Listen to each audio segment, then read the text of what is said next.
When you hear the word heritage, what comes to mind? You might be thinking of old buildings, the wonders of the natural world, or the cufflinks left to you by your legendary great-granddad. The truth is, heritage can be all these things and more. Heritage is what we inherit and also choose to protect and celebrate. Heritage can be many things, such as an object, a building, an archaeological site, a structure, an Aboriginal sacred place, a park, or a garden. Heritage can be old or not so old, beautiful to some and ugly to others. It's heritage that links us to the past and helps shape our sense of who we are, but also who we become as individuals and as communities. Heritage can give meaning to our lives by providing a sense of pride and place in our community. Heritage gives us spaces where our cultures can be shared. It may stay the same or change and can be used in new creative ways. Heritage is sustainable. Small changes to heritage buildings can make a huge difference to energy consumption. It is often more sustainable to adapt an existing building, creating a new life and purpose, than construct a new one. Heritage can be a big draw if you're looking to attract visitors to your town.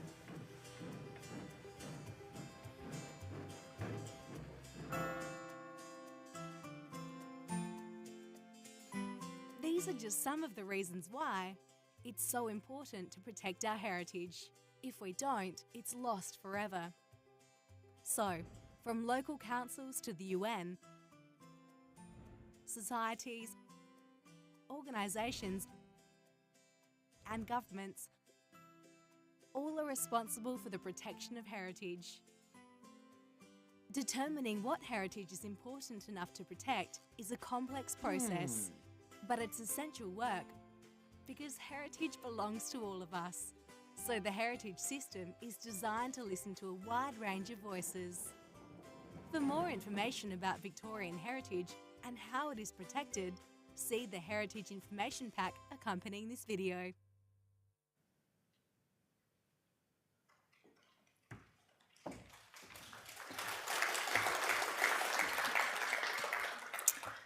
Hello and welcome. I'm Tanya Davidge, the Executive Director and Chief Curator at Open House Melbourne. And welcome to the Heritage Address. This is our closing event for our week-long Open House July program. I know, it's sad, right? I'd like to start by acknowledging country. Open House programming exists on what always was and always will be the land of the people of the Eastern Kulin Nation. We pay our respects to elders past, present and emerging, as well as to all Aboriginal and Torres Strait Islander people in the wider Melbourne community and beyond. At this particular moment in our history, I would also like us to reflect on the fact that reconciliation is a path that we all walk together. Indigenous sovereignty has never been ceded in Australia, and Open House is mindful of this in everything we do, given our focus on the modern built environment. The Heritage Address is an annual lecture given on matters relating to our heritage.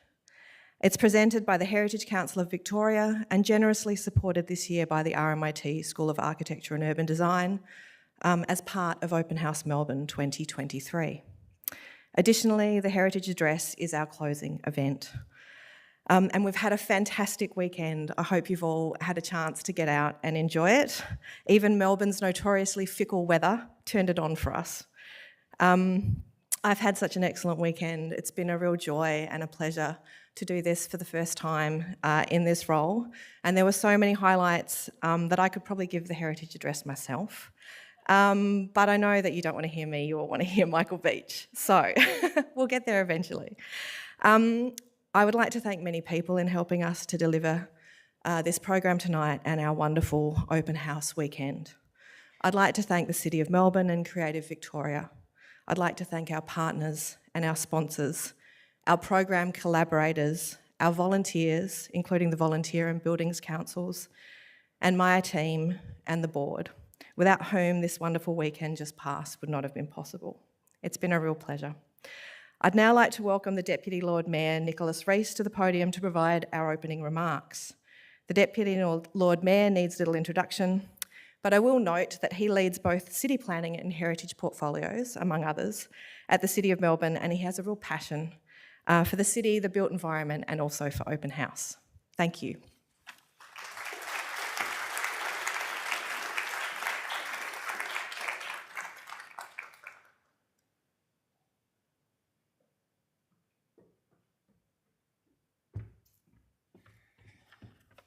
Thank you very much, Tanya, for that kind introduction.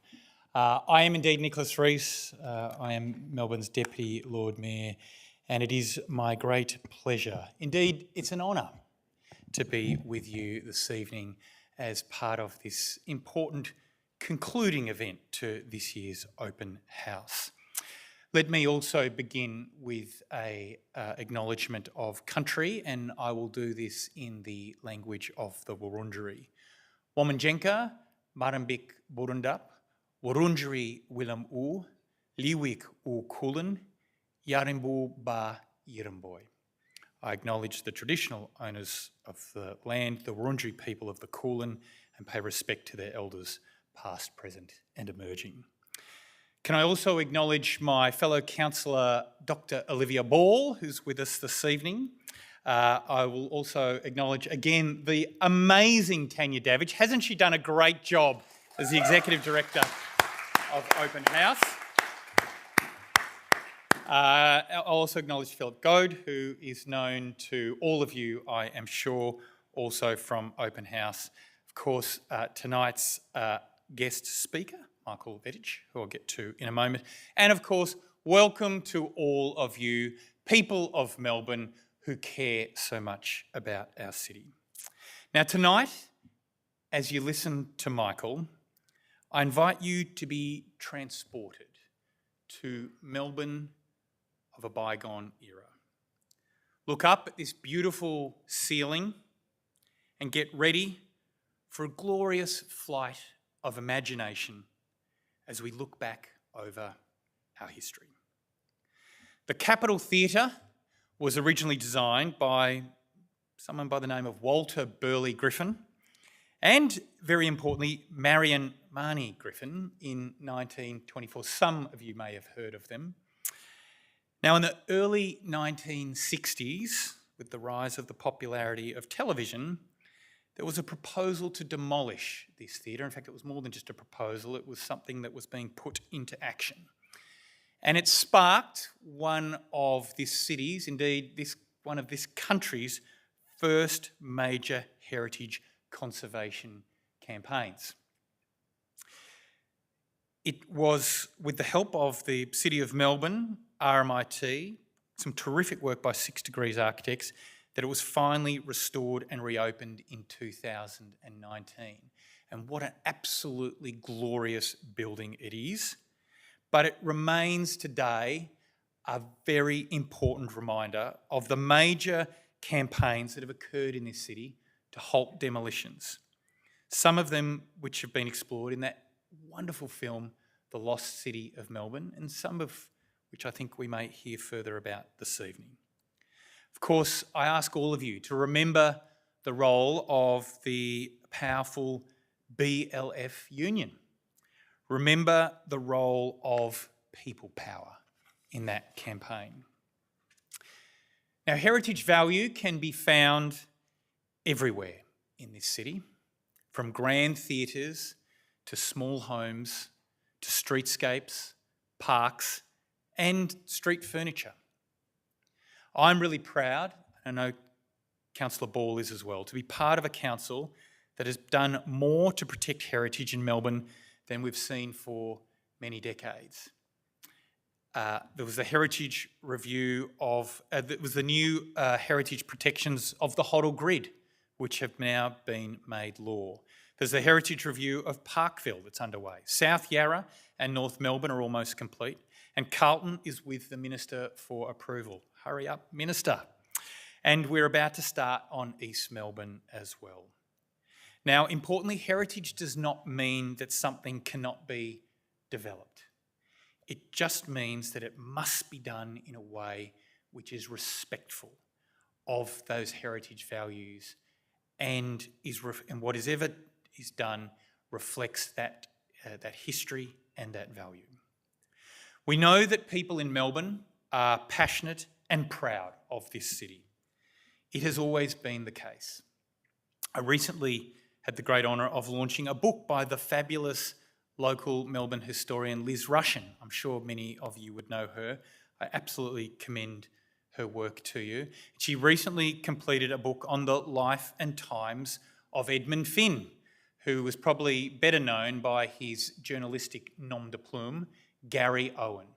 He was Melbourne's first journalist, at least he claims to be, and he was certainly the preeminent journalist in Melbourne's early years of European settlement.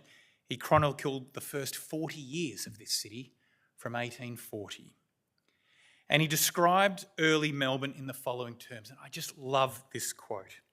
He said, "There was an active vitality in the very circumscribed public life of the young colony, and the eaters of the bread of idleness were comparatively few. Everyone was not only alive, but wide awake. One sentiment, however, animated the inhabitants high and low, and that was an absolute belief in a wonderful future for their embryo city. Their great expectations regarding which were never abated in the smallest degree." That was Melbourne in the 1840s. And isn't that Melbourne at its best, as it was and always shall be? An absolute belief in a wonderful future. If I had to pick one day in Melbourne's history that I would love to go back and be part of the ride, it would be the 3rd of July 1854, because that was the day when the foundation stone was laid at the University of Melbourne. The foundation stone was then the official party sort of tramps through the city, was laid at the State Library, and the foundation stone was laid at Parliament House. I mean, think about what those institutions went on to become. The University of Melbourne now, one of the top 20 universities in the world. The State Library, the first library in the world to lend freely to the public. And of course our Parliament House, which from the 1850s had the most radical, expansive, democratic franchise of any parliament in the world. Think of the ambition of the people of this city at that time. I mean, they literally thought they were building a modern day Athens or Rome here on the banks of the Yarra River. I loved their vision. I loved their ambition. It's exciting to look ahead and it's fascinating to look back. And tonight's speaker, Michael Veitch, is going to do both of those things. He's a writer, a historian, and an actor. He began his career in the 1980s writing and performing in television comedy with programs such as Degeneration and Fast Forward. I feel like that was the wallpaper of my life, those programs. Before working as a newspaper columnist and regular broadcaster for ABC Radio. Between 2005 and 2010, Michael presented the National TV Arts program on ABC, Sunday Arts, another staple in my household, I must confess.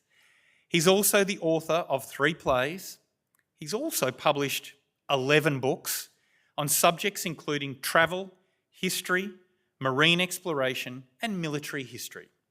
His most recent work, Australia's Secret Army, was released in late 2022.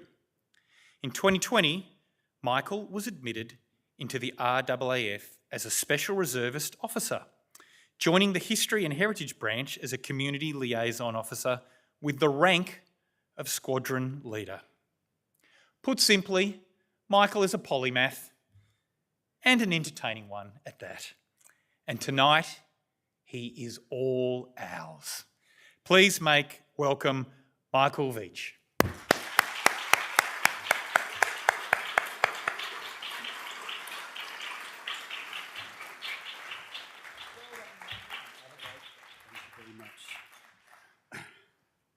Thank you, Tanya. Thank you, Nicholas, Deputy Mayor, for those lovely words. I also begin today by acknowledging the Wurundjeri people, traditional custodians of the land on which we gather today, and pay my respects to their elders past and present. I extend that respect to Aboriginal and Torres Strait Islander peoples here today. What an honour it is to be asked to speak about Melbourne, my hometown, a town I love so much, by the Heritage Council and Open House. Thank you so much. When I was a child growing up in the late 1960s, in what was then the very edge of Melbourne's eastern reach, not even an outer suburb today, my parents were in possession of a chest of drawers. It was tall, much taller than I was then, oak, polished to a deep dark shine, bow-fronted with barleycorn flutes and even some colonial touches like mother-of-pearl inlay, harvested no doubt by the pearl fishers of northern Australia in the late 19th century. It had several rows of drawers of different shapes and sizes and large round knobs as per the Victorian era fashion. My mother had inherited it from hers, my grandmother being from a once wealthy family of jewellers who had made their fortune in the late 19th century, servicing the tastes of the Kalgoorlie gold barons, a fortune that was lost entirely during the Great Depression when my mother was a young child. One of her first memories, she told me more than once, was of the Steinway baby grand being taken away. But she still had the chest of drawers, which took up a significant corner of my parents' bedroom. As a kid, for some reason, I found it mesmerising. I would sneak into my parents' room and stand before it, examining its carvings, running my fingers over the tiny intricacies of its smooth, dark patina, trying in vain to seek out so much as a bump or a seam. Then one day, without warning, it was gone. In its place now stood a brand new white laminated box with a thin bead of fake gold inlay around the edges and 6 or so deep, wide drawers of identical dimension. I remember looking at it, confused. It was old, my mother offered by way of explanation. Gaudy, tacky, depressing. This one's much better. And new. About time you got rid of that old thing, my father chimed in. I remember looking at its newness, admiring it in a way, but feeling no desire to run my hands over its smooth, sterile surface. The reasons to visit my parents' room evaporated, saving a couple of years later when I could reach up and swipe loose change off the top. The old chest of drawers, with its wondrous and, yes, possibly gaudy Victorian ornateness, was relegated to the children's playroom where, sadly, even I turned on it, parroting my parents' mantra of it being old and useless. Stuffed full of toys and dress-ups for a year or so, it was then relegated to the shed where it was forgotten and left where it was when we moved away. My parents were no Philistines. My mother loved ballet, drama, classical music, wrote TV scripts, learnt Russian. My father was a respected career journalist and correspondent. Both were left-leaning and proudly regarded themselves as progressive, and yet even they were not immune to what we today look back on, heads shaking in disbelief, as a sort of collective madness which for several decades possessed almost an entire generation with a feverish desire to obliterate what at one stage had been one of the finest cities in the world. Make no mistake, there was nothing passive about it. It was no shoulder-shrugging acceptance, a nod to the march of progress, but a crusade, rabid, deliberate, and merciless. Many of us, as Nicholas just mentioned, will by now have seen Gus Burge's excellent, if heartbreaking film, The Lost City of Melbourne, and what a wonderful job Gus has done in plunging an entirely new generation of Melburnians into abject depression by making them realise what we threw away. In fact, Victoria's National Trust did a similar thing a decade or so ago with an app they somewhat wistfully named Melbourne's Lost 100. I had it on my phone for a while. It was brilliant and used augmented reality to enable you to roam the CBD and hold up your phone to see what was destroyed to make way for whatever cheap and nasty glass 70s monstrosity you happen to be currently standing in front of. In fact, so many found the app so upsetting they had to quickly take it down. For me, the gravest crime may have been the demolition of the original Commonwealth building near the corner of La Trobe and Spring, of which not even a photograph can today be found. This Federation masterpiece was built to celebrate Melbourne's brief reign as Australia's capital, and situated around its vaulting foyer were little altars carved in coloured marble celebrating the flora and fauna of each Australian state, all sledgehammered into oblivion in the late 1950s to build the second Commonwealth Centre, charmingly thereafter referred to as the Green Latrine, which itself only lasted 40 years or so, and which was in fact a masterpiece compared to what sits there now. But, as the title of this talk suggests, it could have all been, and so nearly was, worse, so much worse. And I'd like to take a moment to speak about a couple of Melbourne's near misses and how close we came to losing so much more than we did. Beginning with perhaps the most iconic of our city's structures, Flinders Street Station. Whoops, that's the wrong... Oh, well, we'll just go to... you may know what Flinders Street Station looks like. Flinders Street Station. Sacred, inviolable, you might say. Well, our parents sure didn't think so, and a good number of them would have been quite happy to see its noble dome and cheery clocks disappear in front of the wrecking ball forever. And not, it may shock you to learn, back in the first rush of destruction spurred by the first waves of modernism combined with the impending Olympic Games in the mid-50s. Flinders Street's greatest peril occurred the year Barbara Streisand had her biggest ever hit, The Way We Were, oh the irony, and Gough Whitlam was fighting his second election as Prime Minister, 1974. The story goes back a ways. As soon as, here we are, the Jolimont rail yards were built in 1890, the notion to pave them over and lease the space for commercial endeavours, shops, offices, etc., began floating around. Every time it came to be considered, however, a war or depression inconveniently got in the way and there just wasn't the money. By the late 1950s, with the post-war boom in full swing and the city expanding, Flinders Street had reached capacity as the thousands of people arriving daily by train spilled out onto the streets to start work on the dot of 9, then leave again on the dot of 5, long before working from home was invented. An ebbing and flowing river of humanity so beautifully captured by artist John Brack. A solution to this congestion was needed. Space, it was decreed, was what people needed. Space, and ironically, tunnels. And so the government began a love affair with both. In the 1950s, a wealthy wool merchant named William Lempriere proposed Matthew Flinders Square, involving the station being covered over in a vast Le Corbusier-style concrete plaza. This, he said, would open up the river. We'll hear more of that phrase a bit later. The council loved the idea, not your council, Nicholas, way before your time, loved the idea but couldn't find a way to fund it. But a decade later, the idea would rise again with Princess Gate. Now, many of us here may remember Princess Bridge Station, built 1859, where the Epping and Hurstbridge lines curiously terminated right across the road from Flinders Street Station, to which it was not in any way connected.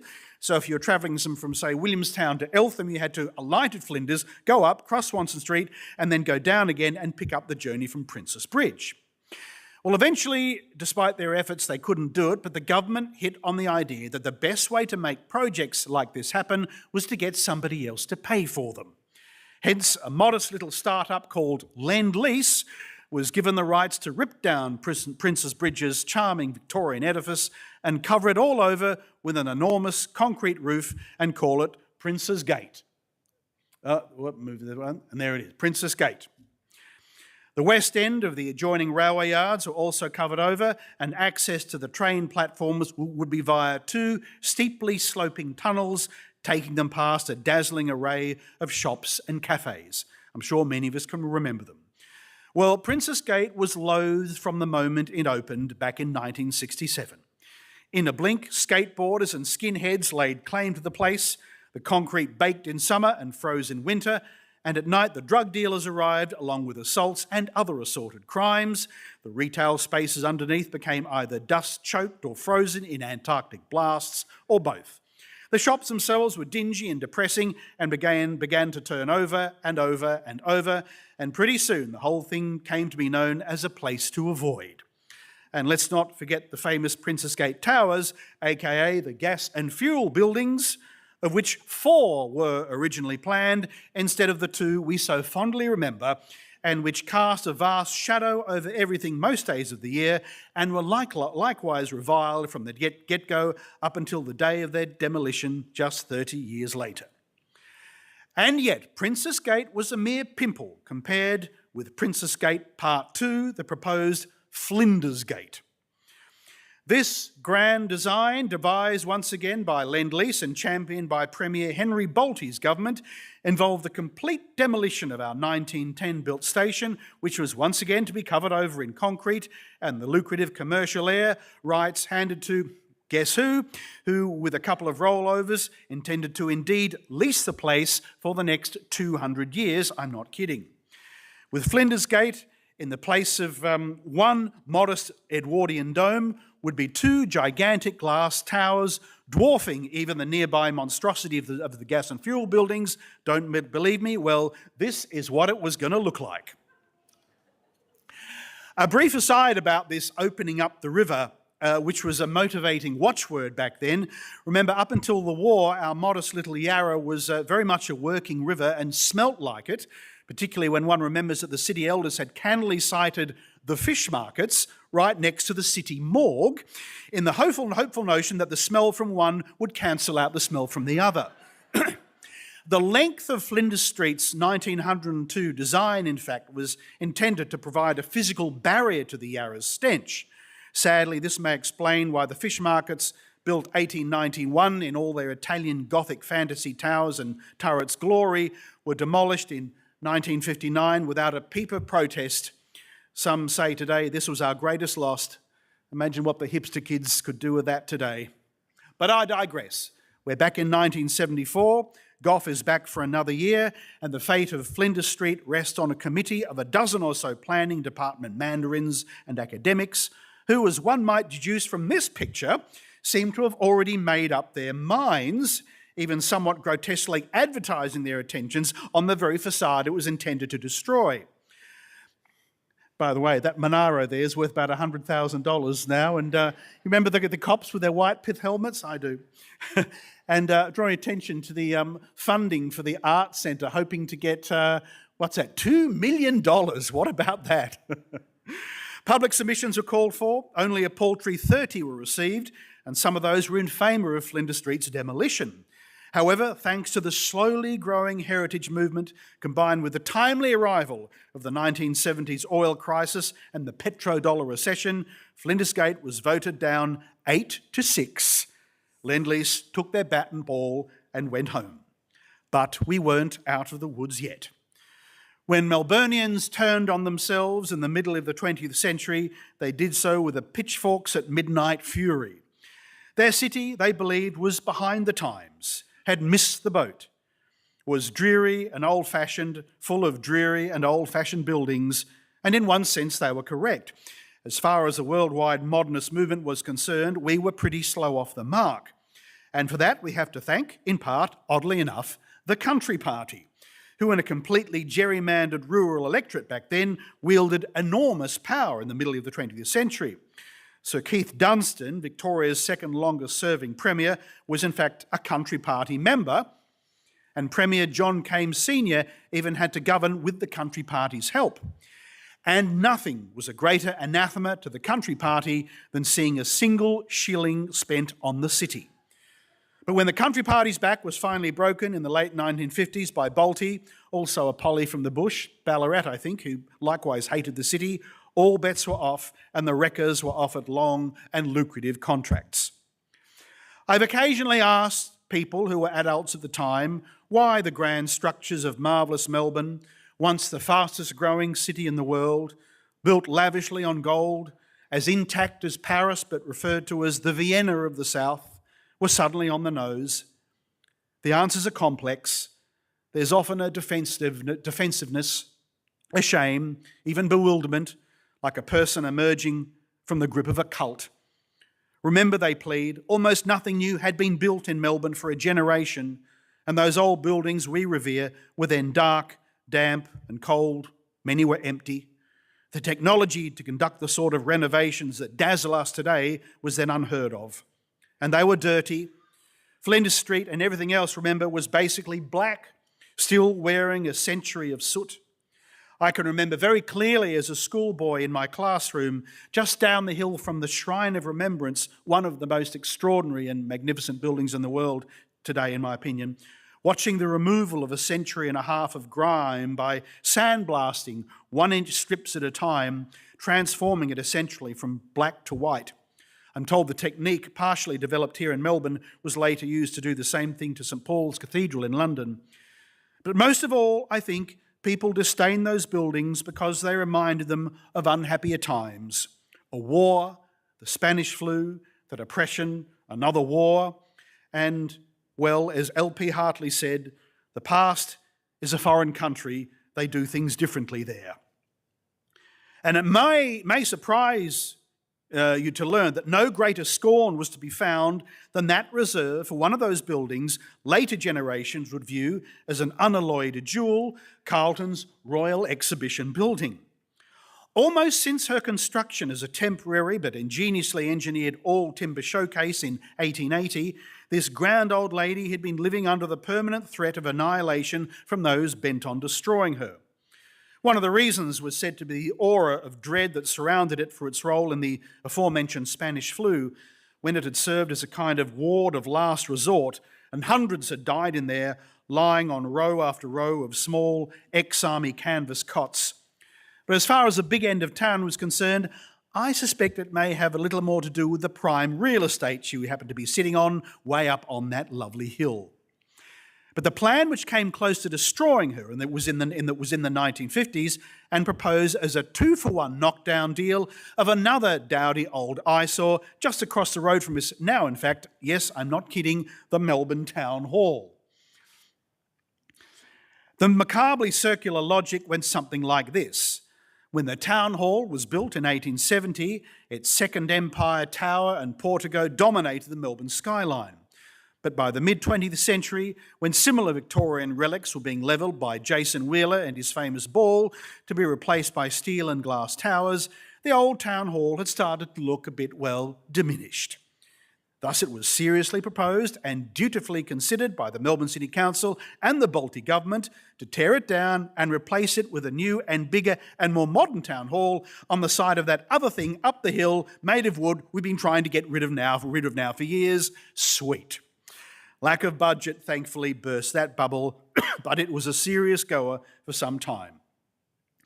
Finally, in 1972, after 22 years in power, you think Dan's been there a long time, Bolte handed the reins to his urbane local government minister, the man who'd been effectively running things for the past few years anyway, Dick Hamer. Hamer was initially an unreconstructed modernist, gung-ho for slum clearing, and despite a growing chorus of disapproval, any number of those housing commission towers which had started to buttress our skyline. But even more than this, Hamer loved freeways. If it was up to him, they were going to be everywhere. There was the F1 Collingwood Freeway, set to tear through East Melbourne and straddle Merry Creek. The F6 would get rid of most of Glen Iris, while the F9 was planning to go through Forest Hill, meet another one in Wantirna, then join up with a third to run up all the way to Healesville, of all place.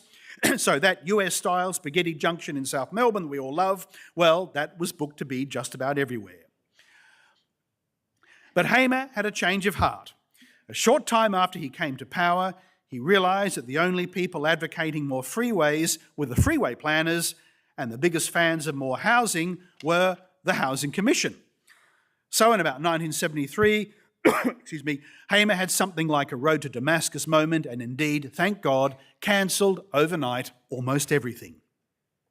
He also then brought in the Historic Buildings Act 1974 and even took a side in Melbourne's most bitter and protracted heritage saga, Melbourne planning's Gordian knot, the Regent Theatre, which from the 1st of July 1970 to the 17th of August 1996 was a time capsule, locked away, hermetically sealed from the world.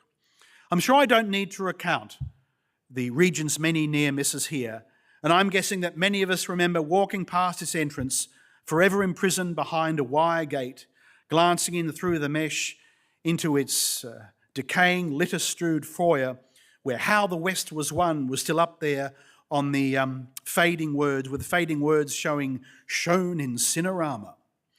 I, in fact, had a close encounter with the unrenovated Regent in 1992 when working in television, and the sketch comedy program, which I was a part of, was for some reason given entree to film inside its dark and abandoned auditorium.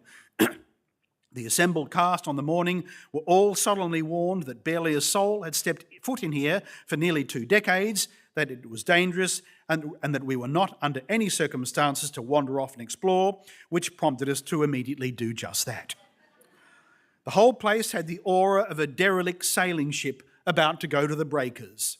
Vast holes had been torn in the ceiling, deliberately, I was informed, by council operatives trying to hasten the Regent's demise. Again, Nicholas, something to do with you. Under which, like weird sculptures, huge triangular piles of years of pigeon dropping had accumulated. The seats had long gone, as had the fabulous Cinerama screen and all the fittings. I went off to try and explore the orchestra pit and dressing room, but found they were under half a metre of water. And then just 4 years later, I was right back there, sipping champagne at the Regent's grand opening night of its rejuvenation, when Premier Jeff Kennett began his speech with the jaw-dropping words, "None of us would be here tonight if it wasn't for Norm Gallagher." Never a great fan of the man, I admit, I nonetheless thought that was pretty gutsy. But people forget, however, exactly what it was that Norm, the then secretary of the now defunct Builders Labour's Federation, and a man who certainly knew where the bodies were buried because, well, let's face it, he buried them, what Norm was actually saving when he put his green ban onto the Regent.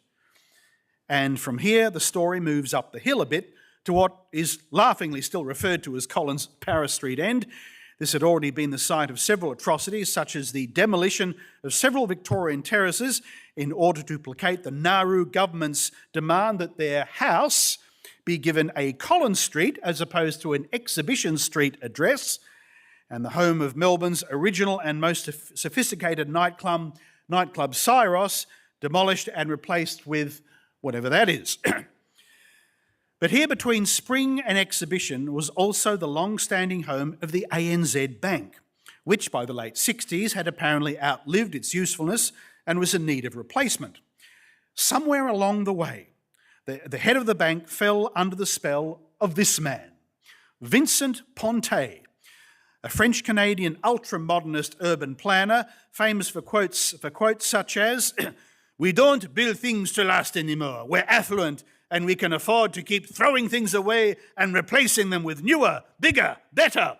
You have to let development continue. There are too many investments, too much money at stake." Whether it was his accent, appallingly recreated there, or his Quebecois charm, we'll never know. But Pontet earned himself a tidy consultant's fee by telling the bank, No.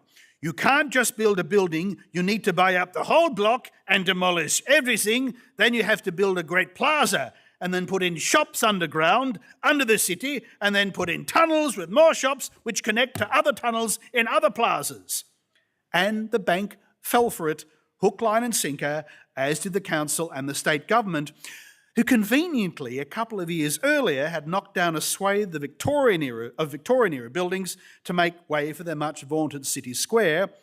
Sadly, this beauty went, the Queen Victoria Arcade, beautifully captured here from the inside by photographer Mark Strizik, who was no doubt perplexed to see us doing to our own cities what the Allied Air Forces had recently done to those of his native Europe. But anyway, the Melbourne government, the Victorian government, brilliant, they said. From here, Pontet's shop line tunnels would connect with what the ANZ was doing up the hill. Then these could all be linked to other tunnels which can be built at Melbourne Central. That's what they were planning. But to finance the beginning stage of this, the Regent would need to be sold off, demolished, and a 50-storey tower put in its place. Had they bothered to check how Ponte's previous subterranean adventures had gone down in Montreal and particularly Dallas, our town planners would have been buried underneath an avalanche of woe. Like the famous monorail episode of The Simpsons, the good citizens of Shelbyville would have pleaded with those of Springfield/Melbourne, don't do it, just don't do it. The shop tunnels there failed to attract shoppers and quickly became a hub of crime, sexual assault, drug deals, bankruptcies and misery. Dick Hamer came on board just in time, bought the Regent, locked it up, Norm Gallagher slapped a green ban on it, somehow avoided going to prison, and the tunnel plan fell through. But next time you're watching one of those wonderful foreign films at the Kino, perhaps even a documentary about Vincent Ponte, pop into one of those underground shops, there's always plenty of room, I can assure you, and reflect of what might have been if you could have walked from there underground to the site of the demolished Regent. We are blessed, really, in what Melbourne did manage to save. Far more than every other Australian city, with the exception perhaps of Hobart, which has ended up being so much richer by being perpetually broke. Elsewhere, take a look at old photos of what Perth's St George's Terrace used to look like. Like Melbourne, all built on gold, now not a brick of it left. And even Brisbane, relatively late to the party, wrecked end to end by Bjelke-Petersen, mostly illegally. I haven't even touched on the various plans to level everything around Parliament House after World War I to create Anzac Square, or the bizarre 1960s idea of Robin Boyd's plan to do this with Burke Street. Ugly even for Robin Boyd. Apologies to architects trained at the University of Melbourne for that, sorry. We can beat our heads, we really can, beat our heads against walls for the rest of our lives in lamenting what we lost and trying to get into the minds of people back then for cheerfully letting so much go, but it's a pointless and ultimately soul-destroying endeavour. Believe me, I've tried. So let's be grateful for what we have, which is really all we can do anyway. Flinders Street looks safe for the moment, but, you know, there's always another Justin Madden lurking round the corner. And across the road from Flinders Street, the company building the new metro tunnel has been given a very nice deal to demolish the area surrounding Young and Jackson's and build a new shopping precinct over which they'll enjoy a 90-year lease. And the name of that company, you guessed it, Lend-Lease. So they got what they wanted. It just took them 60 years to do it. Thank you so much, and I'm just going to end by flipping things on their head with a vision of something that wasn't built but probably should have been. Roy Ground's original notion for his Victorian Arts Centre spire, sheathed in copper like a rocket, if only. Now that's what I call modernism. Thank you very much.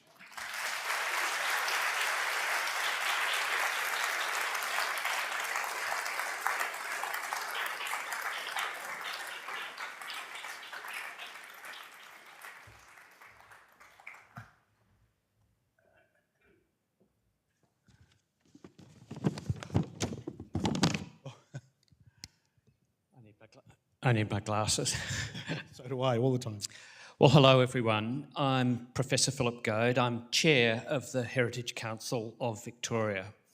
And for those that may not know this, the Heritage Council is an independent statutory body which identifies and protects places and objects of cultural heritage significance to the state of Victoria. Our role is to ensure that our diverse cultural heritage is enjoyed, managed and protected for current and future generations. Now, the Heritage Council has had a long commitment to this annual Heritage Address, since 2009, in fact. And we're delighted it's now a cornerstone of the Open House Melbourne weekends. I'd like, on your behalf, to thank Michael so much for his thought-provoking lecture this evening. So, Michael, thank you so much.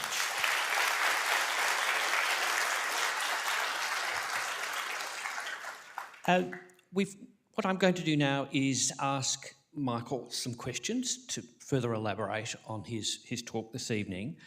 But there's also the opportunity for you in the audience to ask some questions when I'm done with him. So be prepared. So, Michael, tonight you provided enormous food for thought on just how different Melbourne might have been if some of the things went ahead. Do you think that appetite for change has actually abated? Do you think it's stifled in any way, or is it moderated? Thank you very much for that lovely words, Philip. And I cannot guarantee I'm going to be able to answer all these questions, and I'm very hope if there's a question I can answer, no doubt many of you will be able to, and I'll throw to you. Look, it's hard to know. I mean, I would have thought, yes, 15 years ago, but there's a lot of wrecking ball going around Melbourne at the moment, and I was astonished that what's the one that was demolished up from the Wesleyan Church a few years ago? Oh, Princess Mary Club in Lonsdale Street. I was astonished that went through.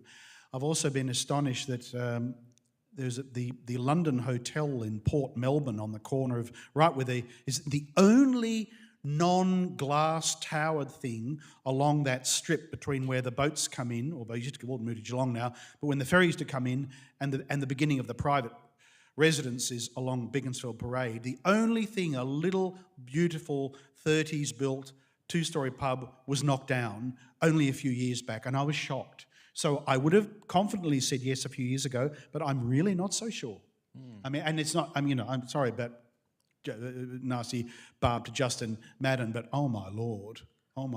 I mean, the fact that Lonsdale House got knocked over without any consultation because Myer wanted to expand their left elbow a bit up to Latrobe Street, and beautiful deco Latrobe, without even consultation, just was knocked over. I couldn't believe that happened, but it did. So we have to be watchful. We have to be vigilant, I think.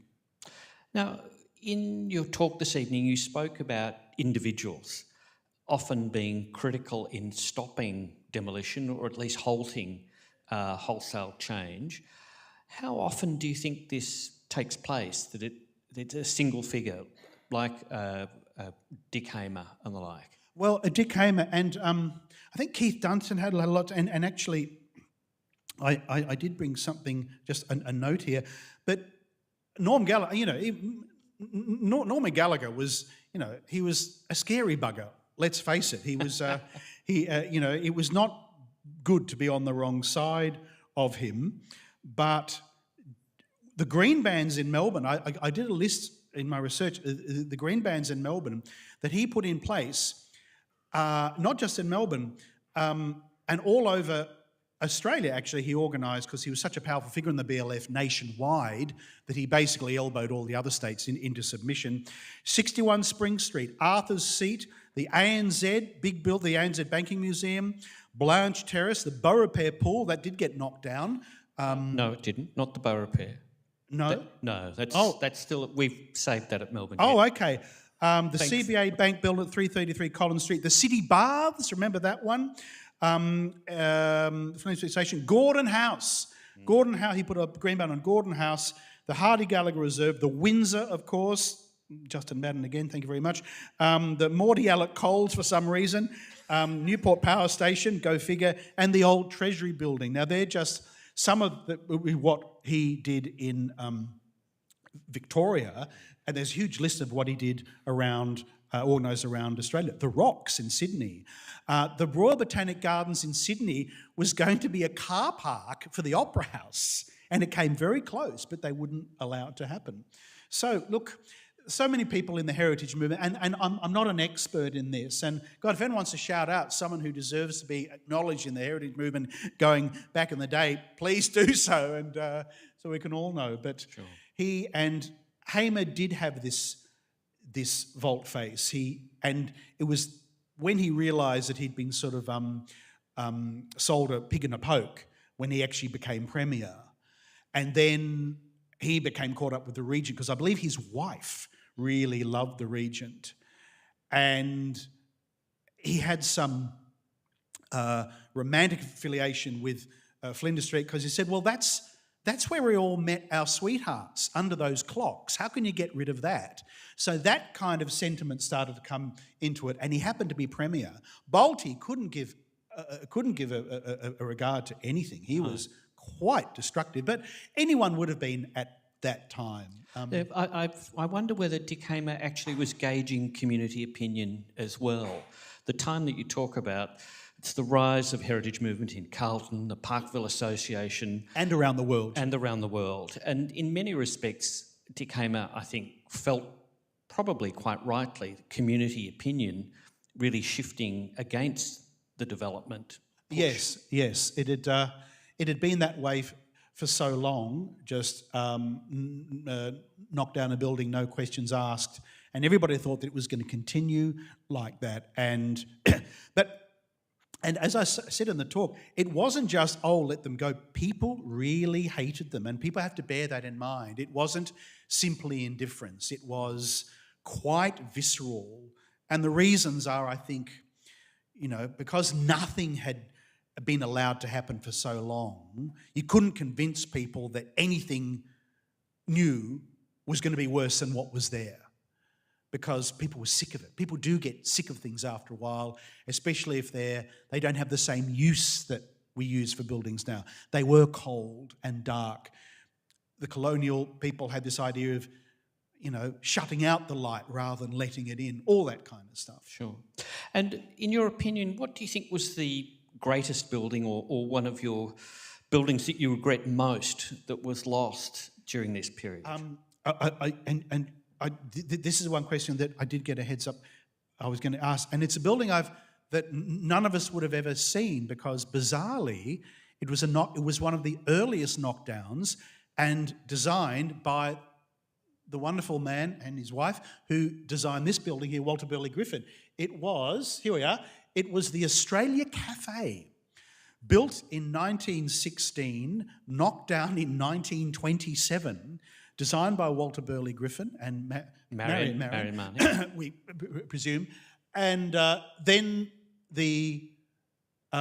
it's another one of it. That's what it looked like. How lovely. And the Australia Hotel in Collins Street was built on the top of that. But even the Australia Hotel now would have been pretty good, because that was really lovely mid-century architecture. The other one, I think, is this one. This is the Federal Hotel. Look at that. Imagine if that was still going. I think the Federal Hotel in Burke Street, I think, up the top. How magnificent.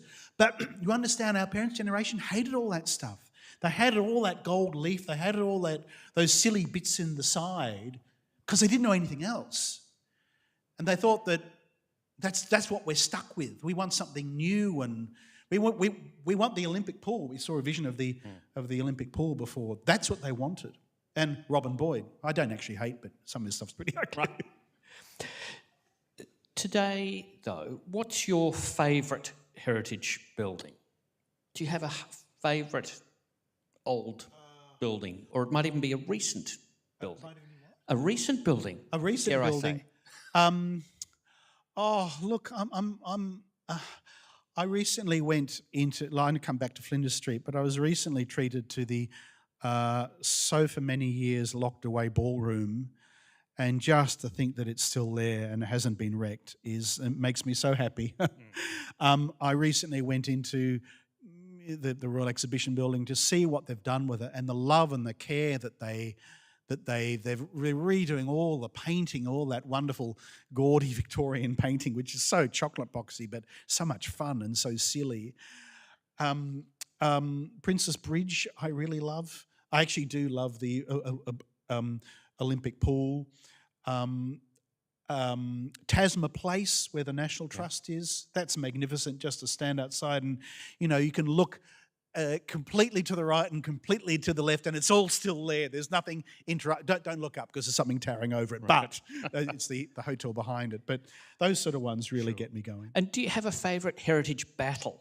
I mean, there are some. I notice you writing books about won or lost. Either. So there are some historians who have favourite battles, Borodino and things like that. Do you have a famous heritage battle? Oh, well, it was not a happy ending. I think the Eastern Markets, which are on the site. No, it's a double tragedy, the Eastern Markets, because the... So, Michael, where were they first? People may not know where the Eastern Markets the Eastern Markets. on the side of the current Commonwealth Bank building in Russell. No, Exhibition and Burke Street. Yeah, Russell and Little Collins. No, Exhibition and Burke Street. Oh yeah, but it goes back. It to goes Little all the way Collins. back to Russell Street. And that's where the Nearly, entrance to the. not quite. Oh, okay.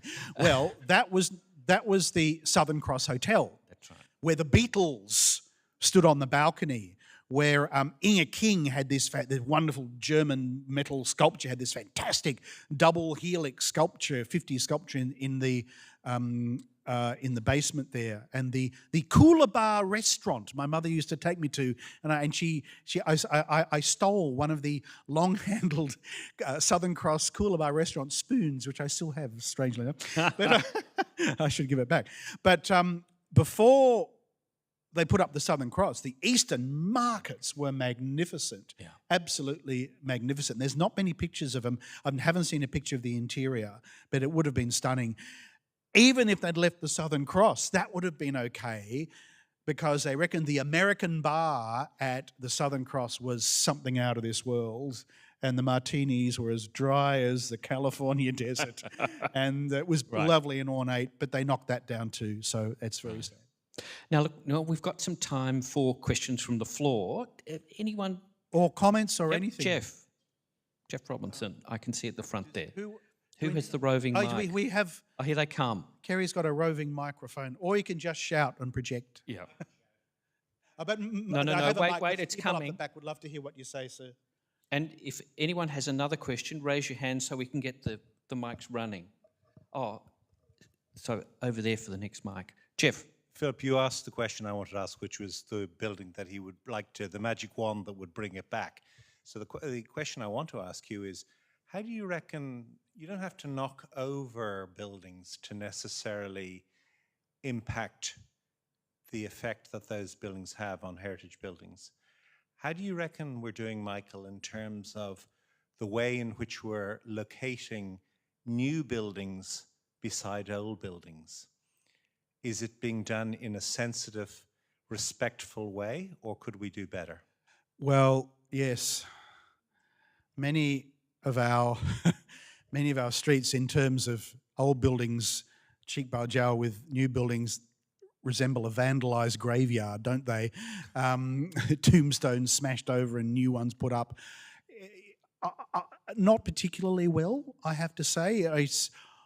It's often older buildings are preserved almost in spite of themselves. Oh, well, we'll let you remain, but look how ridiculous you're going to look wedged in between these two towers. Not particularly well, I have to say. But I think it's really important. Placement is hugely important, and I don't think we've done that particularly well. No. Now, there was a question up the back, just to the left, or my left. All right, okay, next. Sorry, can't quite see up here. Yeah, well, I think I noticed these ones on my left. Can we do them one first, and then we'll go over to the right? Michael, I loved your passion for the subject and your presentation of some of those amazing places that we lost. But there is just one mistake that I feel obliged to correct, which is that it's a mistake. The leader of the Builders Labourers Federation was actually Jack Mundy. rather than Nom Gallagher. Nom Gallagher was the head of a different group that was called the Builders Workers Industrial Union, and eventually, through a series of bastardries, took over the Builders Labourers Federation. But the leader of the Green Bands was Jack Mundy. Yeah. Sorry to correct you, but Jack Mundy was the leader of the. Jack Mundy was the man who coined Green Band. Green Band. Yeah. Because he was mates with Norm, I believe. Yeah, well, he headed the union. No, absolutely not.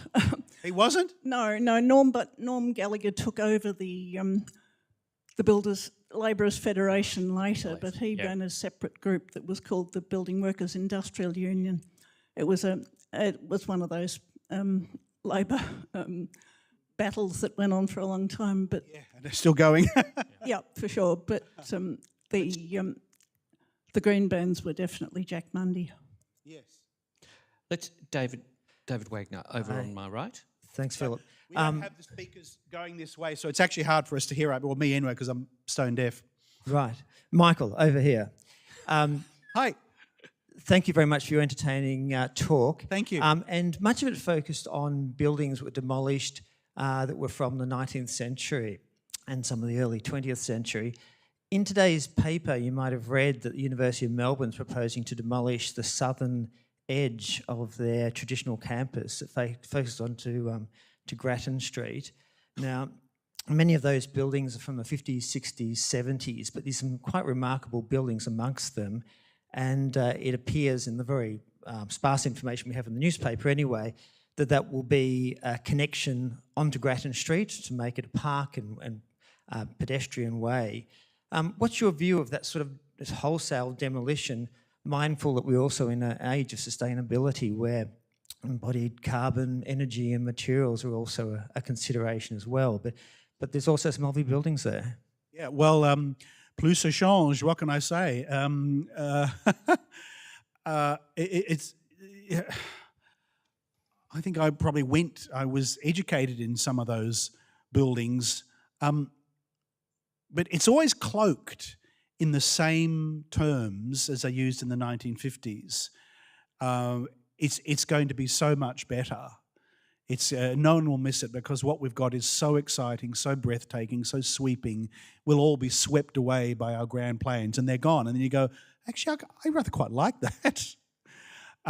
Look, it could well be the battle of the future, to come back to your earlier point, Philip.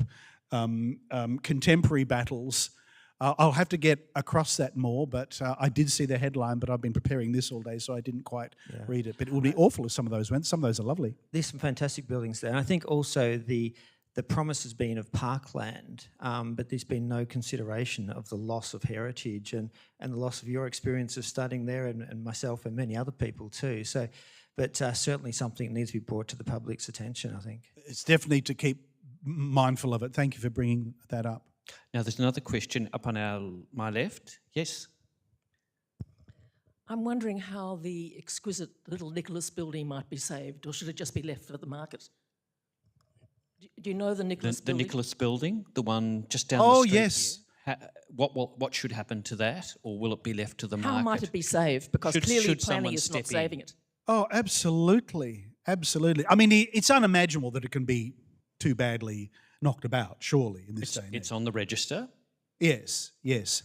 It's been an artist hub for years, has it not? I know some people who utilise some of its facilities, jewellers and artists.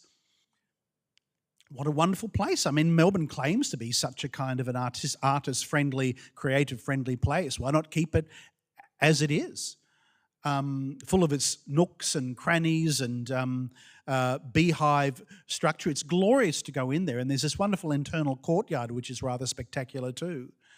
It would be awful to see its usage change too much, but it probably will. But if that's what it needs to save it, then change it, I think. It's on the register, so I think it'll be very difficult to demolish it as a chair of the Heritage Council. But I think what the question implies, a bit like the Regent, that it may take another body to actually step in to save it, because many of these buildings, even though they might be listed, if the argument for economic use is often invoked, and it's terribly sad that we don't have enough pride to stand up for things and see over that problem. Or to allow them to sort of have it both ways, like what they did to the T&G building, basically sort of prop up the tower and wreck everything else. I mean, photos of what the original T&G building were spectacular. That was absolutely beautiful. And then, the toing and froing, they went to sort of put girders up to hold up the bit so nobody would know that it was actually completely wrecked. It's so sneaky and very unethical and probably criminal, I think. Now, I think we've got time for one last question. Over here. Hello. Sorry. Hello. Sorry. There are My hands name's going Jenny. up. Thank you so much for your talk. I really love the heritage that comes from that in terms of the stories that it evokes, the intangible cultural heritage that comes with either the lost or the existing buildings.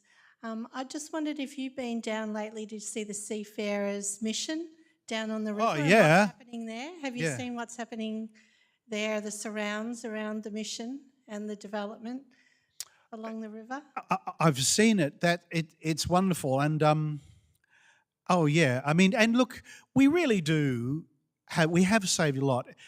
I was catching a tram the other day. I was actually coming even along Swanston Street, and I was sitting in the window, and I just sort of didn't look at the street line. I kind of tilted up, and was just going past this sort of row after row after row. I mean, they've got all this modern usage downstairs, and it's such a shame, when you think that all those beautiful awnings would still be there if it wasn't for the Olympics and a couple of councillors got their F.J. Holden's fender scraped on one of these old iron pillars that held up those beautiful metal awnings. They'd all still be there. But there's a lot there. And you forget the big things like the Seafarers Mission, which is spectacular. And that, of course, was cheek by jowl with what was the morgue, but they reckoned those fish markets. I had a couple of pictures of them up earlier. They were just spectacular. And if only we'd saved them, imagine what the Yarra would be like now.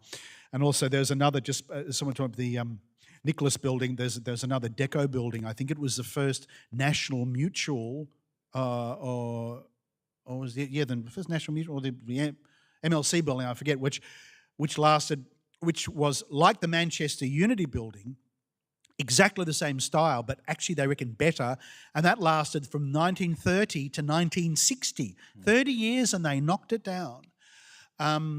So look, but I'm not a pessimist by heart, and I'm not a gloom and doom person by heart, so I like to be glass half full, and when you go to Perth, and you go to Brisbane and you go to cities in America, believe me, there's nothing. There's not a brick of anything that's 20 years old, a bit more.